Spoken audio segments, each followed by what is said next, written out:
Coming up, the Michigan Livestock Expo's Sale-abration rewards hardworking youth exhibitors. Glyphosate-resistant Marestail is a problem in fallow fields, and Michigan Ag Commodities' Chris Betts will have a market update. I'm Janelle Brose, and this is Farm News 5. Farm News 5 is brought to you by Ford. The 11th annual Michigan Livestock Expo wrapped up Tuesday in East Lansing, concluding with the Sale-abration auction. I have the honor of selling the Grand Champion Market Steer, ladies and gentlemen, to Myers at $31,000. Please give those folks from Myers a big hand. After showing livestock at the MLE for 10 years, Connor Mertz's steer, affectionately known as Dan, was named Grand Champion Market Beef and sold for a record $31,000 at the auction. Jenna Bradley of Cassopolis, whose market goat and lamb were named Grand Champions, sold for $8,000 and $7,500 respectively. I had an amazing time with all my friends, and I got to meet some new friends along the way with showing both sheep and goats, and it was just truly a blast to have the grand lamb and goat. Allison Littlefield of St. Joseph was quite successful in her first year exhibiting at the Michigan Livestock Expo. Her hog Thor was awarded Grand Champion Market Hog. My experience this year has been through the roof. We had 3 pigs in the sale this year. I've never been in the sale myself, and I happened to get Grand Champion this year, and it's just awesome. I work every day in the barn. We feed, we revive our pigs every day, we walk and wash. It's an ongoing process that takes hours on end every day. Yeah, I have a little bit more of a personal connection because we're redheads and we share an attitude. And 10,000, I'll take 11 if that. Meyer was again the top buyer, purchasing the Grand Champion Market Beef and Grand Champion Market Hog. Other major supporters included Greenstone Farm Credit Services and National Beef Packing Company. The youth have worked hard all year long to lead up to this event. A lot of them put their heart and soul into this, and the funds and the support that come through this event are making a huge impact on the future of Michigan agriculture. A lot of our leaders that we're going to see in Michigan agriculture are right going to be walking through this ring tonight. Just prior to Tuesday's auction, Michigan Farm Bureau President Carl Bednarski announced a new effort to raise funds to expand the MSU Livestock Pavilion. The goal of Project Raise is to generate over $3 million to build a second indoor arena, add animal housing and exhibit space, and create an indoor area for warming up animals prior to events. The Michigan Livestock Expo, the MSU Rodeo Club, and the Michigan Horse Council have pledged a combined $250,000 to the project. If you want a car from a company that's been building them for 115 years, get a Ford. If you want a car with driver assist technology, get a Ford. You're gonna want a Ford. The 2019 Weed Tour was held last week at Michigan State University's Agronomy Farm. The annual event gave participants the opportunity to look at research plots, compare corn and soybean herbicide programs, and participate in some short field presentations. In addition, many fields remain unplanted this year, causing significant weed control challenges for growers.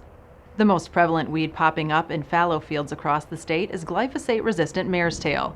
So the MSU Weeds team is researching the best strategies to control that weed. About 2 weeks ago, we had an area that was pretty fallow, and we had a lot of glyphosate-resistant Marestail that showed up in there.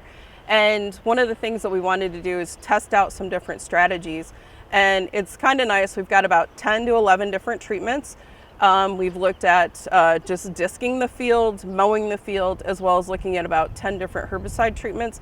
And we have some very good results on things like Liberty worked very well to burn down some of this taller Marestail, also sharpened combinations with glyphosate. Right now, to date, those strategies have worked the best. The key thing is if you're going to be using some of those strategies, glyphosate plus 2,4-D is also being used. If you're going to be putting in a cover crop or if you're going to be planting wheat, make sure that you follow those rotation restrictions. So that's a big thing as we move forward. The important thing is trying to get some of those acres, especially that haven't been planted, the weeds under control, because I've seen a lot of Marestail out there and those are producing about 200,000 seeds per plant.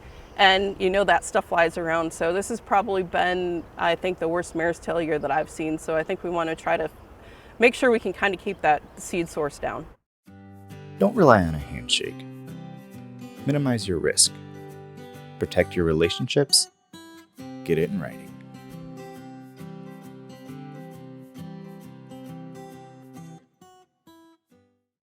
Focus on precision technology that pays is the theme of Michigan State University's Agriculture Innovation Day. In its fourth year, Ag Innovation Day will take place July 26th at MSU Farms on College Road in Lansing. This year's team of experts and speakers will demonstrate how implementing technology that aids in decision-making can improve yields, increase profit margins, and reduce environmental impacts. So this year's theme is Focus on Precision Technology That Pays, with the focus being for those farmers who use precision technology in their row cropping operations.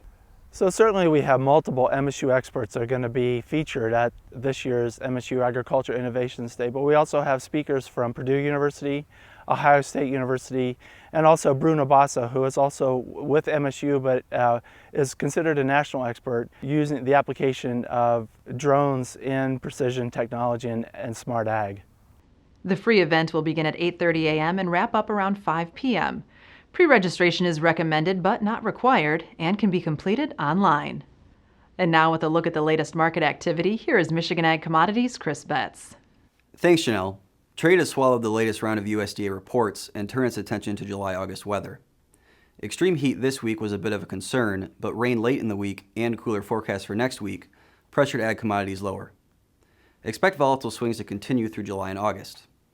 The USDA's next acreage estimate isn't due out until the second week of August. Corn acres figure to be reduced and soybean acres adjusted higher. However, trade will continue to debate harvested acres perhaps through the January round of reports. For now, both have consolidated lower as funds take more defensive positions. Expect a choppy sideways trend in the near term that will hinge on weather forecasts. For more market information, go to michag.com. With Michigan Agricultural Commodities, I'm Chris Betts. For more news and video, visit MichiganFarmNews.com and the Michigan Farm Bureau channel on YouTube. With Farm News 5, I'm Janelle Brose. Have a great week of farming.